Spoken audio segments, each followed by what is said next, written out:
विवाह संस्थेचं समाजातील अस्तित्व असणं हे सर्वांसाठीच फायद्याचं आहे। तसं पाहिल्यास समाज नियंत्रणाच्या प्रभावी साधनात आपण विवाह संस्था आणि कुटुंब संस्थांकडे पाहतो।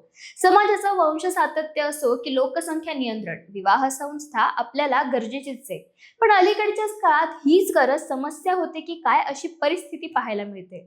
विवाहाचं स्वरूप काळानुरूप बदलत चाललंय आणि गत इतिहासात असणारी बालविवाहाची प्रथा मागे पडून आता प्रौढ विवाह होण्याचा मार्ग कायद्याने देखील सुकर झालाय। हे सगळं असलं तरी लग्न रखडणे, लग्नासाठी टाळाटाळ करणे आणि शिक्षण, व्यवसाय, स्थिरता या कारणांनी लग्नाचं वय वाढलंय।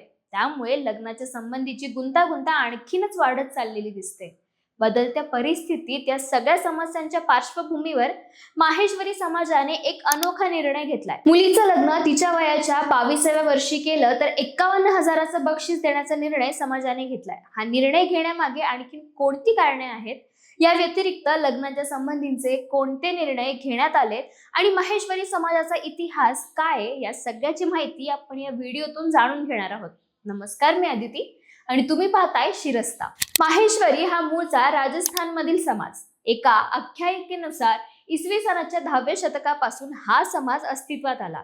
आधी क्षत्रिय असणाऱ्या आणि पुढे भगवान महेशच्या आज्ञेने वैश्य वर्ण स्वीकारणाऱ्या 72 उमरावांना भगवान महेशाच्या नावावरून माहेश्वरी असं नाव मिळाल्याचं सांगितलं जातं। त्यानंतरच्या काळात डिडू माहेश्वरी, पौकर माहेश्वरी, खंडेलवाल माहेश्वरी, मेडतवाल माहेश्वरी, धाकड माहेश्वरी आणि टुंका माहेश्वरी अशा 6 ओळखी निर्माण झाल्या। तसंच माहेश्वरी हे नाव माहेश्वर स्थानापासून आल्याचं देखील सांगितलं जातं। पुढच्या काळात हा समाज भारतभर विखुरला। मुख्यतः व्यापारी म्हणून ठिकठिकाणी वास्तव्य केलं आणि तिथेच हा समाज स्थिर झाला। अंगभूत शिकाटी आणि सेवावृत्तीच्या जोरावर या समाजाने विविध प्रांतातील संस्कृती, भाषा यांच्याशी जुळवून घेत त्या ठिकाणी आपला उत्कर्ष साधलाय। आता हा झाला या समाजाचा इतिहास। आता येऊयात मूळ मुद्द्याकडे। तर मराठवाड्यात असणाऱ्या या समाजाने 8 जिल्ह्यांकरिता एक निर्णय घेतलाय। तो निर्णय म्हणजे मुलींचं लग्न 22व्या वर्षी करा आणि 51,000 बक्षीस मिळवा। माहेश्वरी विवाह समिती जालना यांनी ही बक्षिसाची रक्कम जाहीर केली आहे। यामागचं कारण काय, तर उच्च शिक्षण आणि करिअरच्या वाढत्या शर्यतीत मुलींचे लग्न वयाच्या तिशीत होतंय। त्यामुळे आधी लग्न करा मग शिक्षण घ्या असं समाजातील ज्येष्ठांचं म्हणणं आहे। याशिवाय आपत्याच्या बाबतीत वाढती उदासीनता आणि समाजाची घटती लोकसंख्या यामुळे देखील हा निर्णय घेतल्याचे सांगितलं जातंय। केवळ बक्षिसाची रक्कम जाहीर करून थांबणार नाही, तर यासाठी मराठवाड्यातील 8ही जिल्ह्यात जनजागृतीपर मोहीम राबवली जात आहे। अशा प्रकारचा हा उपक्रम आताच सुरू केलेला नसून मागील वर्षीपासून त्याची सुरुवात झाली आहे। मागील वर्षी बक्षीस मिळवण्याचे निकष वेगळे होते। मागच्या वर्षी मुलीचे लग्न वयाच्या 21 वर्षांपूर्वी केल्यास 1 लाख रुपये आणि 24 वर्षांपूर्वी केल्यास 31,000 रुपये घोषित केलं होतं।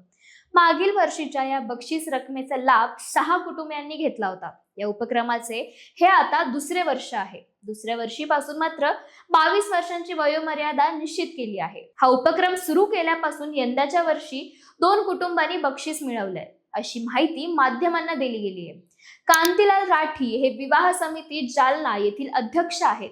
त्यांनी या मोहिमेचे सकारात्मक परिणाम दिसून आल्याचं सांगितलंय। तसंच राष्ट्रीय पातळीवरून देखील या उपक्रमाचे स्वागत केले असून अखिल भारतीय माहेश्वरी सभेच्या अध्यक्षांनी देखील पूर्ण देशभर हा उपक्रम राबवण्याची गरज व्यक्त केली आहे। अलीकडच्याच काळात लग्न ही सामाजिक समस्या झाली आहे। बरेचसे वय होऊनही मुलांची लग्न होत नाहीत अशी परिस्थिती आहे। त्यातच उच्च शिक्षणासाठी बराचसा कालावधी गेल्याने वय वाढत जात आहे। ही परिस्थिती मुलगा आणि मुली दोन्हींच्या बाबतीत दिसून येते। हा प्रकार एकीकडे असताना दुसरीकडे काही अल्पसंख्याक समाजातील तरुणांच्यात लग्नाबाबत उदासीनता जाणवून येते। याचं उदाहरण घ्यायचं झाल्यास पारशी समाजात तरुण लग्नासाठी टाळाटाळ करत आहेत। त्यातून पारशी समाजाला घटत्या लोकसंख्येची चिंता सतावत आहे।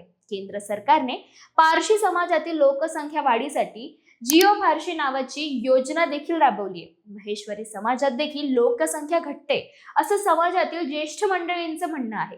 त्यातून हे असे उपक्रम आता सुरू झालेत।